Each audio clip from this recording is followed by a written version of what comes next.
Europe 1. Pierre de Villeneuve, ce matin, vous recevez l'écrivain, éditorialiste et président de la Fondation Positive Planète, Jacques Attali. Bonjour Jacques Attali. Bonjour. D'abord une information qui nous est parvenue dans la nuit. La Chine a posé le premier engin spatial de l'histoire sur la face cachée de la Lune. Au-delà de l'appréciation aéronautique, aérospatiale, dans le contexte mondial, géostratégique, géopolitique actuel, c'est très important.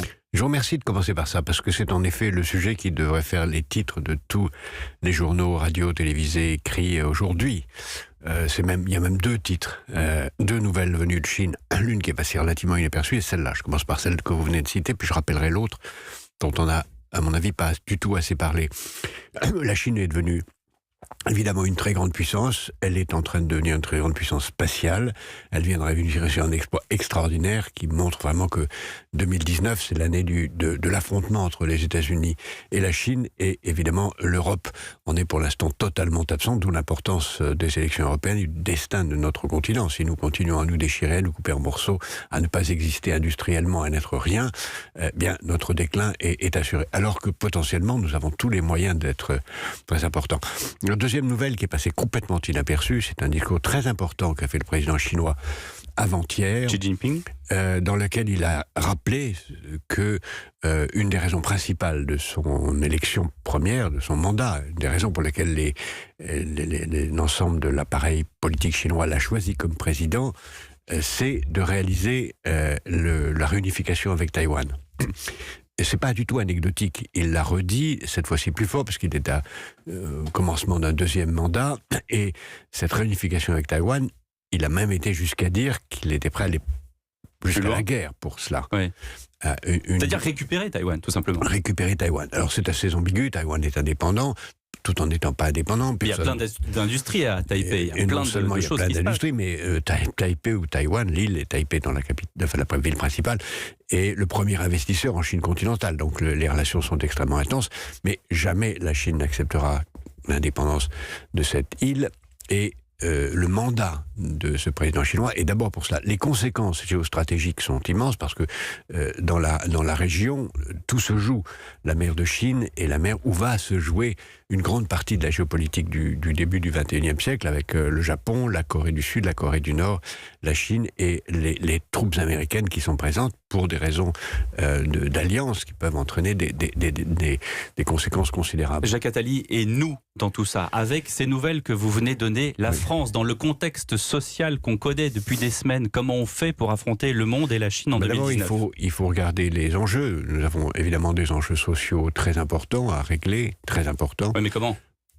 Mais nous avons aussi à penser notre stratégie longue. Si on veut régler les sujets sociaux, il faut exister.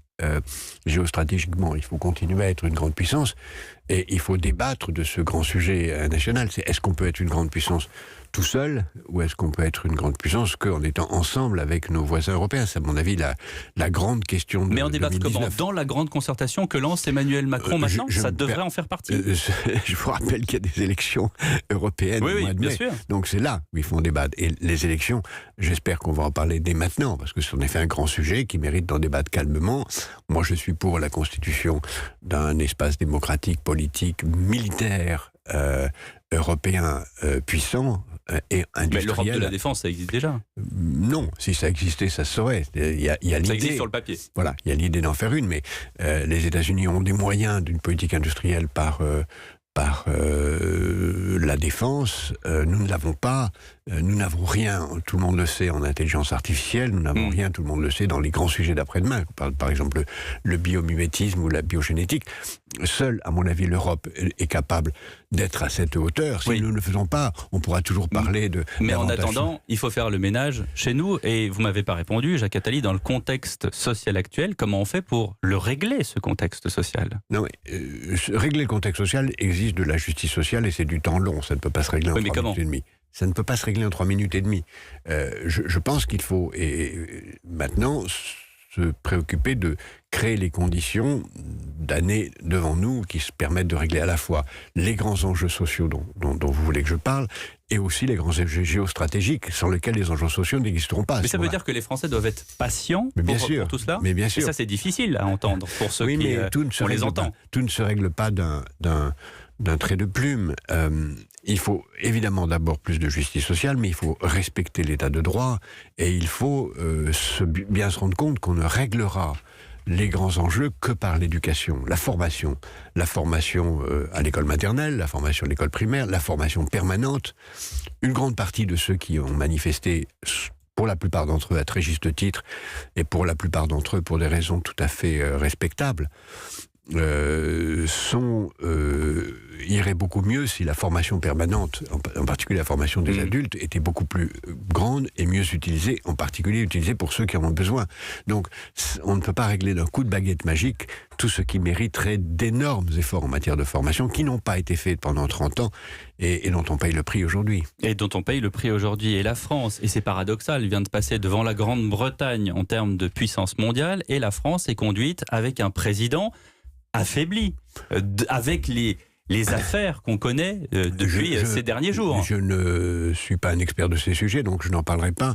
Je dirais simplement que la France reste en effet, et de plus en plus, une très grande puissance en tant que telle. Vous avez raison de rappeler que la Grande-Bretagne vient de passer derrière. On a une petite nouvelle anecdotique ce matin qui est anecdotique mais très importante, que le musée du Louvre vient de se voir réaffirmer le titre de premier musée du monde en termes de visiteurs, ce qui d'ailleurs renvoie au fait que malgré tout ce qui se passe, la France est incroyablement attractive et culturellement attractive. Donc faut savoir que nous sommes encore, et pour très longtemps, si nous voulons bien recréer les conditions d'un consensus social, une nation qui a beaucoup d'avenir. Il suffit de se promener à travers le monde, savoir combien nous sommes admirés. Mais le grand sujet pour l'instant, c'est la justice sociale et l'environnement. C'est les deux sujets de 2019 pour moi, c'est Europe, justice sociale et environnement. Et ces trois sujets sont inséparables. On ne pourra rien faire en matière d'environnement sans le faire dans le contexte européen. On ne pourra rien faire en matière de justice sociale sans le faire en matière de justice fiscale qui suppose des accords européens. Des accords européens. Vous, avec Positive Planète et le Global Forum, vous agissez pour créer du lien, pour rapprocher les peuples. Et pourtant, vous le faites de France. Ça veut dire que vous croyez en la France. D'abord, nous le faisons, la Fondation Positive Planète, nous agissons dans 40 pays, en particulier en France. Et vous êtes là, avec moi en l'occurrence. Où nous aidons en particulier les jeunes dans les quartiers à créer des emplois, et nous y réussissons, et ça montre l'extraordinaire vitalité de la société française. Entre parenthèses, d'ailleurs, il y a un sujet très important sur lequel il faudra agir, c'est le statut social des travailleurs indépendants, des micro-entrepreneurs, qui n'est pas juste, et qui n'ont pas assez de protection sociale. Ça devrait être un grand combat de 2019. Ça avait été plus ou moins promis, mais pour l'instant, on n'en voit pas les fruits. Ça fait 10 ans qu'on en parle, et 10 ans que le statut des auto-entrepreneurs ne leur accorde pas une justice sociale, en particulier en matière de droits sociaux et de retraite, digne.